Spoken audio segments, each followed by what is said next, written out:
اعوذ باللہ من الشیطان اللعین الرجیم بسم اللہ الرحمن الرحیم السلام علیکم ورحمۃ اللہ وبرکاتہ۔ اللہ تبارک و تعالیٰ کا شکر ہے کہ میں کراچی سے تاج العلماء مولانا محمد نقی نجفی اللہ مقامہ کا پوتا علی احمد آپ کی خدمت میں حاضر ہوں، سورہ مبارکہ زمر کے رکوع 5 کی آیات کے ساتھ۔ سورہ مبارکہ زمر قرآن مجید کا 39 نمبر کا سورہ ہے، اس کے رکوع 5 میں جو آیات ہیں ان کے نمبر ہیں 42 سے لے کر 52 تک۔ آیت نمبر 42 سے میں تلاوت کا شرف حاصل کر رہا ہوں۔ اعوذ باللہ من الشیطان اللعین الرجیم بسم اللہ الرحمن الرحیم۔ اللہ یتوفی الانفس حین موتها والتی لم تمت فی منامها ویمسک التی قضى علیہا الموت ویرسل الاخری الی اجل مسمی ان فی ذلک لآیات لقوم یتفکرون۔ ترجمہ: وہ اللہ ہی ہے جو ان کے مرنے کے وقت ان کی جانوں یا نفسوں کو پورا قبض کر لیتا ہے، اور جنہیں ابھی موت نہیں آئی اس کی روح نیند میں قبض کر لیتا ہے، پھر جس پر موت کا فیصلہ کر دیا گیا اسے روک لیتا ہے اور دوسروں کی روحیں ایک مقررہ وقت تک کے لیے واپس بھیج دیتا ہے۔ اس میں واقعی بڑی نشانیاں، حقیقتیں اور دلیلیں ہیں ان لوگوں کے لیے جو غور و فکر کرنے والے ہیں۔ حضرت امام محمد باقر علیہ السلام سے روایت ہے کہ جناب رسول خدا صلی اللہ علیہ وسلم نے فرمایا کہ ہر شخص جب سوتا ہے تو اس کا نفس آسمان کی طرف چڑھ جاتا ہے، مگر اس کی روح کا ہلکا سا تعلق بدن سے باقی رہتا ہے، ایسا تعلق جیسا سورج کا اس کی شعاعوں سے ہوتا ہے۔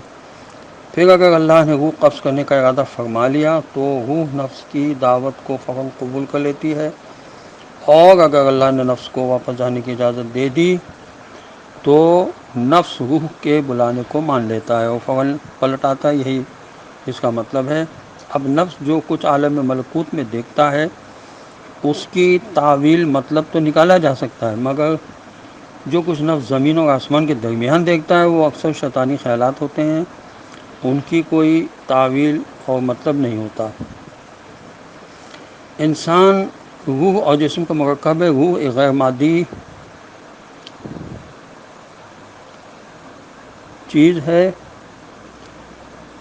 جو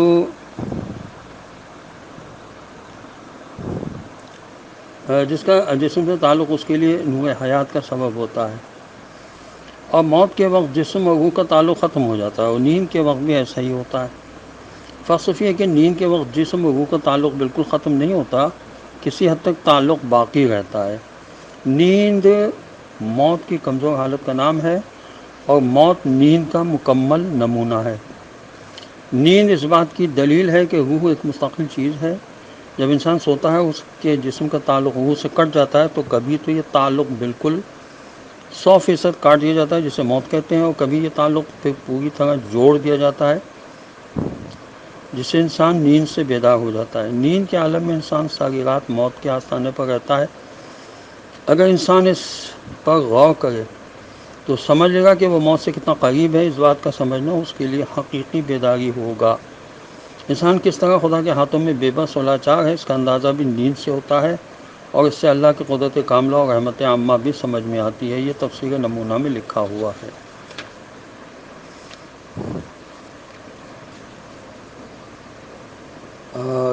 حضرت امام محمد باقر علیہ السلام نے یہ بھی فرمایا کہ جس وقت رات کو نیند سے اٹھو تو یہ کہا کرو: الحمدللہ الذی رد علی روحی لأحمدہ وأعبدہ۔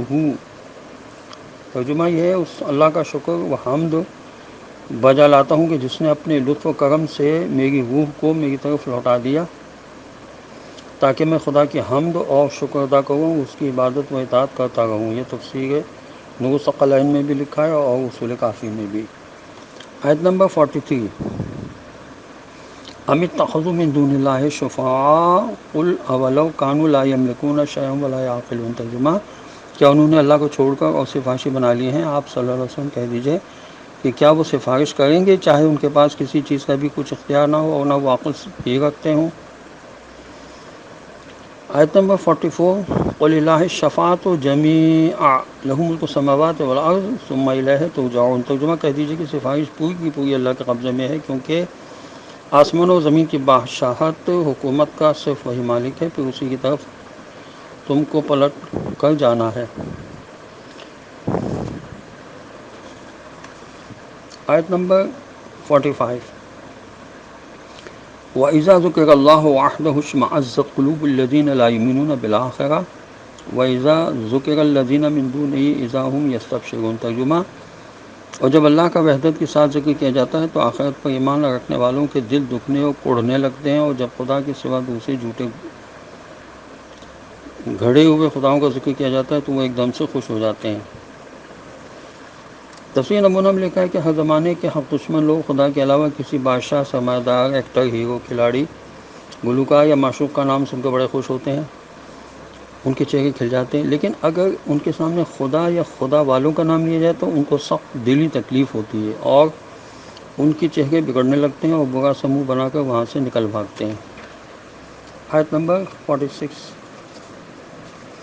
قُلِ اللَّهُمَّ فَاطِرَ السَّمَاوَاتِ وَالْأَرْضِ عَالِمُ الْغَيْبِ وَالشَّهَادَةِ أَنْتَ تَحْكُمُ بَيْنَ عِبَادِكَ فِيمَا كَانُوا فِيهِ يَخْتَلِفُونَ۔ ترجمہ، کہہ دیجئے، اے آسمانوں اور زمین کے پیدا کرنے والے اللہ، دکھائی دینے اور نہ دکھائی دینے والی چیزوں کے جاننے والے، تو ہی اپنے بندوں کے درمیان اس چیز کا فیصلہ کرے گا جس میں وہ ایک دوسرے سے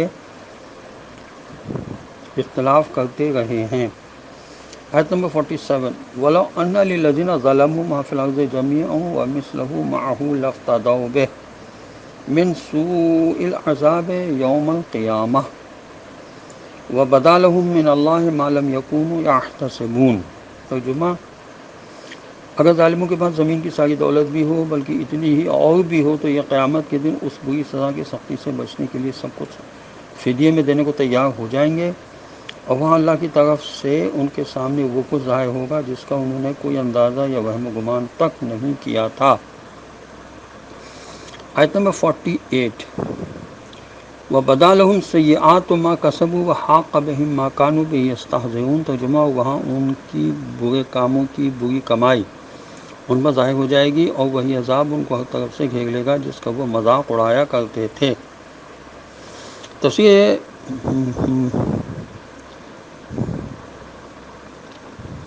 قرطبی میں لکھا ہے کہ ظلم سے یہاں مراد شرک، کفر اور ہر قسم کا گناہ ہے۔ ایسے لوگ خدا کی طرف سے آنے والے ایسے عذابوں اور دردناک سزاؤں کو دیکھیں گے جن کا انہیں کبھی کوئی سان و گمان تک نہ تھا۔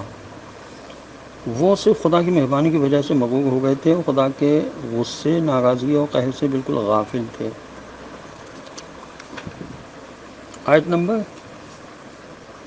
49، فَإِذَا مَسَّ الْإِنسَانَ ضُرٌّ دَعَانَا ثُمَّ إِذَا خَوَّلْنَاهُ نِعْمَةً مِنَّا قَالَ إِنَّمَا أُوتِيتُهُ عَلَىٰ عِلْمٍ بَلْ هِيَ فِتْنَةٌ وَلَٰكِنَّ أَكْثَرَهُمْ لَا يَعْلَمُونَ۔ ترجمہ، جب انسان پر کوئی ذرا سی بھی مصیبت آتی ہے تو وہ ہمیں پکارتا ہے، پھر جب ہم اسے اپنی طرف سے کوئی نعمت عطا کرتے ہیں تو وہ کہتا ہے کہ یہ تو مجھے صرف اپنے خاص علم، ہنر یا فن کی وجہ سے ملی ہے، نہیں بلکہ یہ ایک امتحان ہے، مگر ان میں کے زیادہ تر لوگ یہ بات نہیں جانتے۔ آیت نمبر 50، قَدْ قَالَهَا الَّذِينَ مِن قَبْلِهِمْ فَمَا أَغْنَىٰ عَنْهُم مَّا كَانُوا يَكْسِبُونَ۔ یہی بات ان سے پہلے گزرے ہوئے لوگ بھی کہہ چکے ہیں، مگر جو کچھ وہ کیا کرتے تھے وہ ان کے کچھ کام نہ آیا۔ تفسیر تبیان میں لکھا ہے کہ یہاں علم سے مراد ہنر، عمل باہیلہ ہے۔ آیت نمبر 51، وَأَصَابَهُمْ سَيِّئَاتُ مَا كَسَبُوا وَالَّذِينَ ظَلَمُوا مِنْ هَٰؤُلَاءِ سَيُصِيبُهُمْ سَيِّئَاتُ مَا كَسَبُوا وَمَا هُمْ بِمُعْجِزِينَ۔ ترجمہ، ہاں، جو کچھ انہوں نے کیا تھا اس کی برائیاں اور نقصانات ان تک ضرور پہنچیں گے، اور ان لوگوں میں سے جو بھی ظالم گناہگار ہیں انہیں بھی ان کی برائیاں عنقریب پہنچ کر رہیں گی، اور یہ ہمیں بے بس کر دینے والے نہیں ہیں۔ آیت نمبر 52 اس رکوع کی آخری آیت ہے۔ اَوَلَمْ يَعْلَمُوا أَنَّ اللَّهَ يَبْسُطُ الرِّزْقَ لِمَن يَشَاءُ وَيَقْدِرُ إِنَّ فِي ذَلِكَ لَآيَاتٍ لِقَوْمٍ يُؤْمِنُونَ۔ ترجمہ، کیا انہیں یہ معلوم نہیں کہ اللہ جس کے لیے چاہتا ہے روزی میں وسعت دے دیتا ہے اور جس کی روزی چاہتا ہے تنگ کر دیتا ہے۔ البتہ یہ حقیقت ہے کہ اس میں ان لوگوں کے لیے جو ابدی حقیقتوں کو دل سے ماننے کے لیے تیار ہوں، خدا کی قدرت و حکمت تکوینی کی بڑی بڑی نشانیاں اور دلیلیں موجود ہیں۔ خداوند عالم کی بارگاہ میں دعا ہے کہ پروردگار ہمیں قرآن پڑھنے، سمجھنے اور اس پر عمل کرنے کی توفیق عطا فرما دے، اور وارث قرآن حضرت امام زمانہ عجل اللہ تعالی فرجہ شریف کے ظہور میں تعجیل ہو، اور خداوند عالم ہمیں ان کے اعوان انصار میں شامل ہونے کی توفیق عطا فرما دے۔